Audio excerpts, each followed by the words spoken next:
Once your device will generate an event, it should create, like you should have some backend configuration which should lead a ticket creation.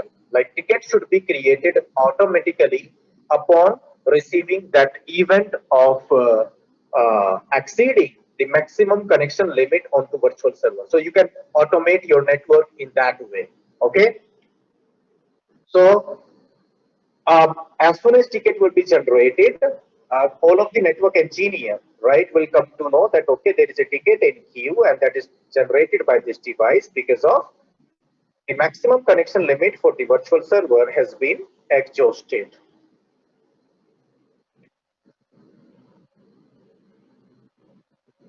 Is that clear?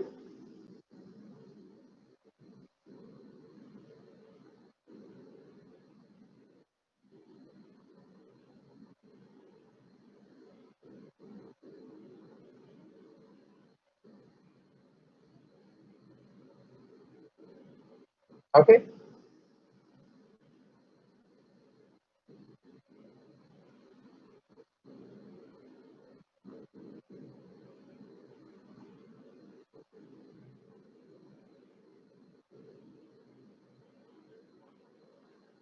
All right. So thereafter, some other issues might, there are some other issues also might exist. You may encounter with, right? For example, if you have not configured a correct monitor on your pool members, on your pool, right? So it might possible that if service went down or maybe website went down on one of these specific pool member, and that pool member is still participating in your load balancing algorithm. So if end user is trying to hit or is trying to access your website, so sometimes your virtual server during load balancing will allocate that specific pool member which is currently not providing web services, right? So if the end user was redirected over that server, then there will be a problem for the end user. End user will think that okay, website is not working, right? Website is not available, right? So that could be one another reason. So applying correct monitors are really important, right? Other than that, sometimes even SNAT might pose a problem for you. SNAT, like without SNAT, there could be an issue. With SNAT, also there could be an issue. So when I say SNAT, that's secure NAT. Also, you can call it source NAT. And we covered that topic, right? So as I told you before, that you could also go for the auto map. So in case of auto map, it will use a single IP address of its egress interface. And the maximum number of port numbers that a NAT translation table can utilize is 65,535. If the total number of concurrent connections exceeds that limit of 65,535, then automap like net translation, the SNAT will get failed then for uh, the newer connections or for the brand new connections. Thereafter, your end users will not be able to have the access of that website. So I hope that Arjun, you are trying, you are understanding what I'm trying to explain you here, right?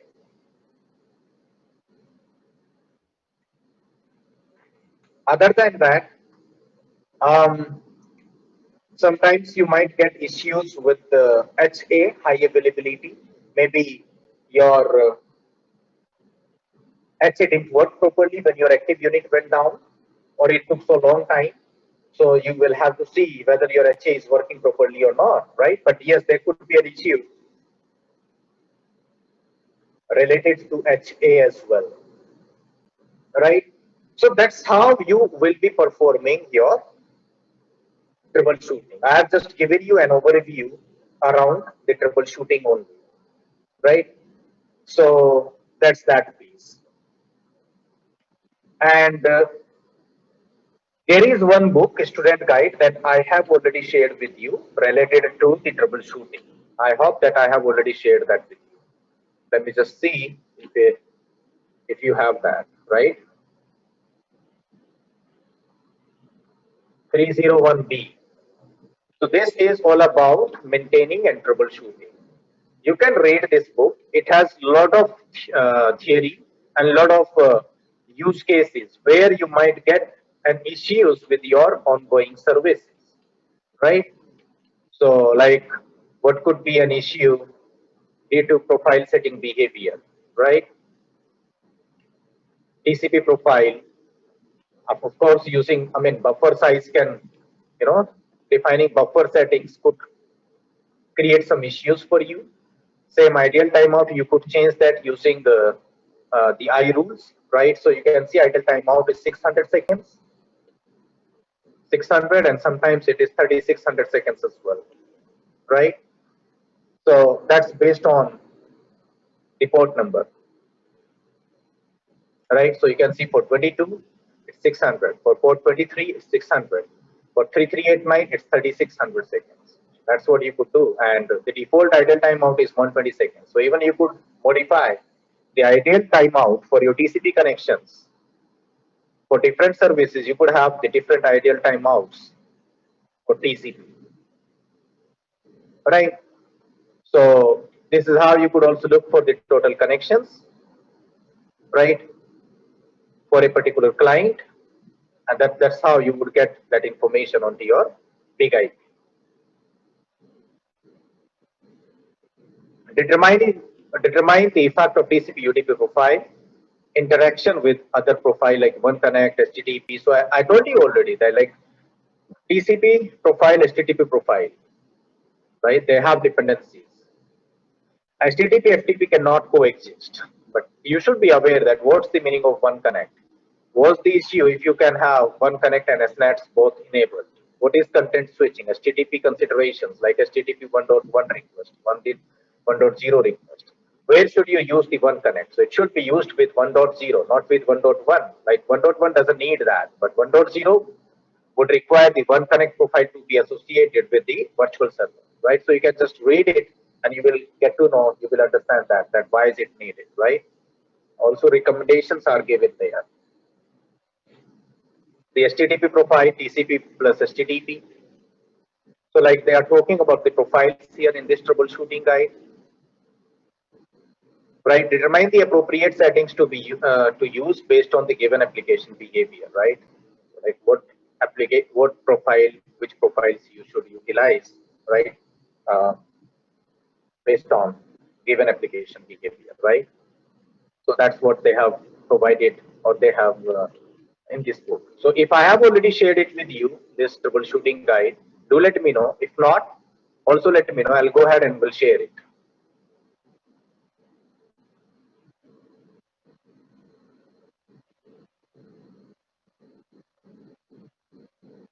So even this is a Unix based command here, morebigip.conf, like you are opening up this directory here, right? This is a file actually, not directory. This is a file which you are opening up using more command. Also, you could open it using cat command, right? Also, you could open it using the more command is there, cat command is there, and one more command, VI editor. So you could also read this configuration using VI editor. So there are so many ways in Linux to open up a file, right? But this time they are using more command to open the file. Here also they have used. Uh, okay, so here they are using the TMOS. Like so here you are in TMOS mode, so you will have to execute the command supported by the TMOS, not by the Linux, right? So the syntax in Linux in Unix mode is different than the TMOS mode, right? So now redundant configuration, right, which is for high availability. So you can just go through it. You can also look at the network map. So here you can see that for all virtual servers, for all pools and their members, the status is unknown, right? So you should be aware that why it should, I mean, it could be unknown to you, right? So then performance statistics you could look at, right? So you can see here, like you can go to performance and then you could look for the performance like memory used, the OS used, right? Like that. So, I mean, you can go through this book, right, guys, and I mean, you can easily try to understand that what type of troubleshooting you may have to perform in production environment. I have also given you a lot of information. I've shared uh, the best practices with you, like you can perform captures on your end user local machine itself using browser, right?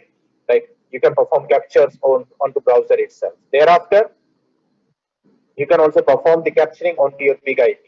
I mean, this capturing packet is really important, right? Is really important. Reading and understanding packets is really important to perform troubleshoot, right? Active standby system for an upgrade. So first you should upgrade the standby system. You should perform failover, and then after you should come back to the previously active unit, which has now become the standby. You should upgrade that, and thereafter you should, uh, I mean, make the active unit back as active. So that's that piece. Thereafter, like active standby upgrade, you can verify that, right? Then you can also take the backup in the form of, in the format of SCF or UCS, right? So SCF is like it's a flat text file, right? And that you can achieve by using TMSH only. Like using GUI, it is not possible to take the backup in SCF format. You can take the backup using GUI using only UCS. The command is pretty simple. Save sysconfig file, load sysconfig file and file name, load sysconfig default to put your big IP back into factory default mode. Right, guys?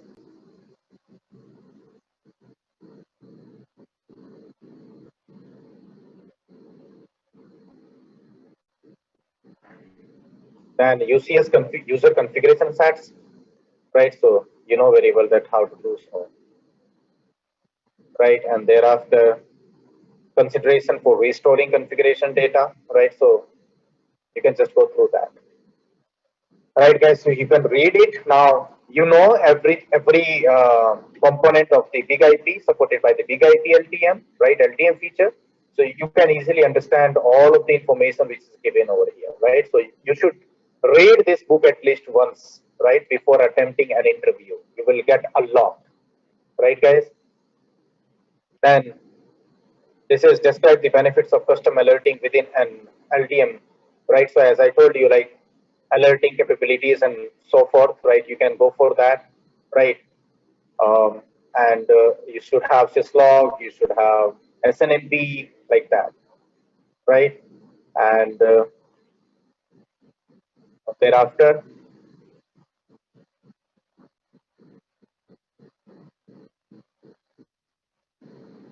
remote syslog. I have already taught you that. That is also there under troubleshooting, right?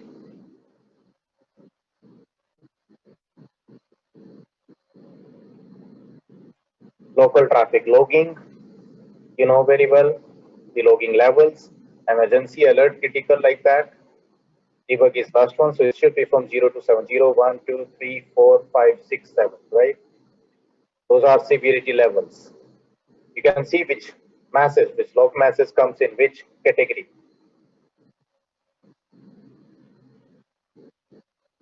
right?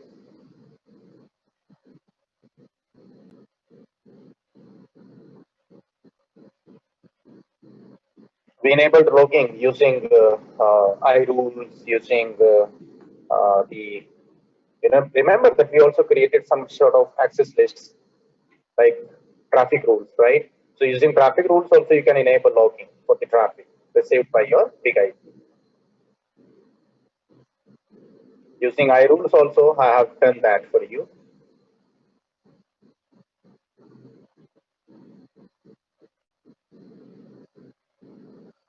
AVR, we used that application visibility and reporting. We used that, right, to monitor your application traffic, like to monitor your HTTP traffic, right? How many transactions have been made, like that, from which user, from which browser, from which country, like that. Okay, you could see all that kind of information under AVR. like server latency, page load time, throughput, user sessions, URLs, countries, client IP address, response codes, user agent, methods. You can see all that information under AVR,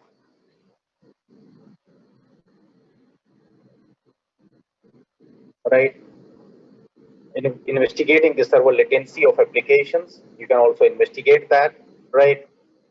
So you can just go through it once at least, right? So that's all about the troubleshooting only. Explain how to delete the AVR data, right? And integrate interpret AVR information to identify LTM device misconfiguration, right, guys? So I mean, you can just go through it, man. So that will give you a lot of a much idea about the big IP LTM, right, guys? So that's that piece. That's what I wanted to discuss with you guys around the troubleshooting. However, there are so many things, but unfortunately, like I have some work to do, so I cannot spend like much more time here. But I'm always open in case if you have any issues, email me or text me over WhatsApp. I hope that every one of you having my number. If not, let me share it in chat. So you can always reach out to me in case if you have any questions, right? Around big IP LT. And the good news is that we have also started the GTM now, right? So even I have created a good topology of the LTM and GTM, right? Like I have an environment where I have real servers, I have LTM in places, right? I have multiple data centers. Then I have a DNS, which is big IP DNS, right? And also I do have real DNS servers, right? So I have already created the labs and everything, right? So we have also started delivering training over DNS, right, guys? So I hope that I already explained you that what is the use of DNS in F5, right?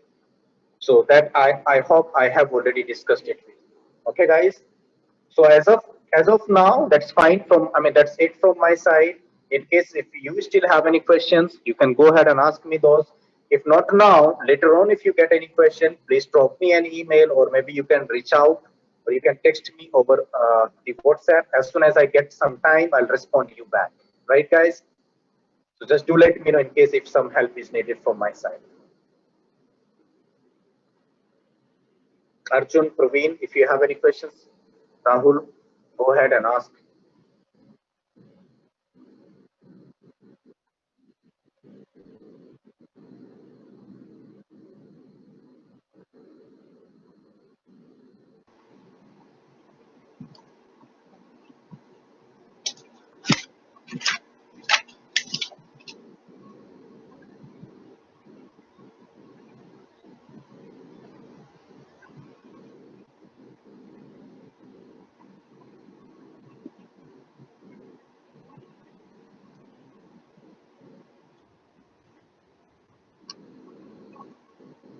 Go ahead.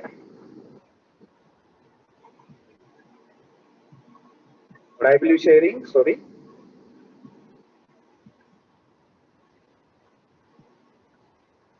Okay. Yesterday, hey, guy. I mean, hey, Arjun. Let me tell you. See, point is pretty simple. It's not.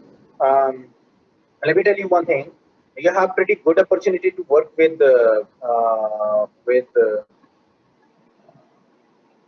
Bitsol or what's that? Yeah, Bitsol, right? So that's pretty good actually. Let me tell you, they are in backup, they are in storage, and just imagine that how I mean, which type of security they have to build for their infrastructure to secure their customers' data. Can you imagine that?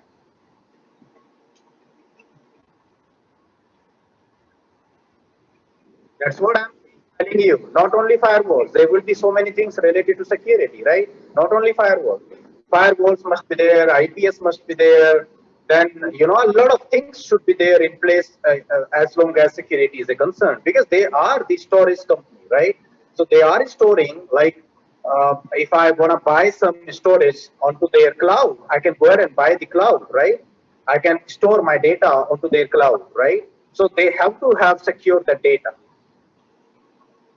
isn't it?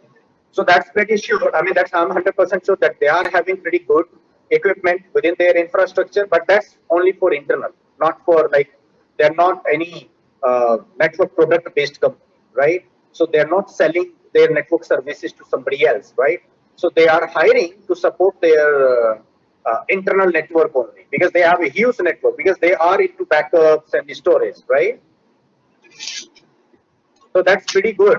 Like as long as I can understand the technical stuff, that's pretty good. But again, Oracle is Oracle. So as I said yesterday, one of my friend was working as a software developer for in his initial stage, but later he made a switch into Cisco and he got I mean pretty good opportunity. So in case if you're like if your father is thinking that okay you should join the Oracle, you can, but I would recommend you to switch from Oracle to any other company if you really want to make your career into network security within a year, not more than that. Like keep giving interviews into Cisco, into Juniper, in British Telecom, in Orange, in Accenture. You get my point? Keep giving interviews there. Yeah, yeah. As soon as you get selected there, I mean, leave Oracle then. Okay. Yeah. All right. Thanks, man. All right. Thanks, Arjun. Thanks, Rahul. Thanks, Praveen. Praveen, do you have any more questions from my side? I mean, for me. No, as of now, but I just wanted to, understand like how we are going to, access the cloud labs that are there in the with iMedita. There must be some URL there that they have provided to you, right? Yeah, User they ID and the have password. provided user ID password, but I'm So not sure like what all the initial configurations are there on let the me tell you. devices. So the point is pretty simple. Here you go. Access your lab in this way. Cloud. Where is this in my labs? Okay. Here you go.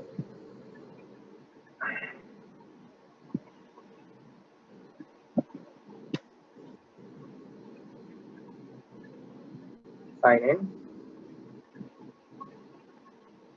And this is how you will get your big IP lab. Okay. Like this.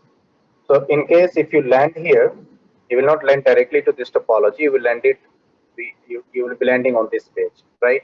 So if you go and you should be able to find the F5 LTM lab like this. Double click on it, then only this lab will open up.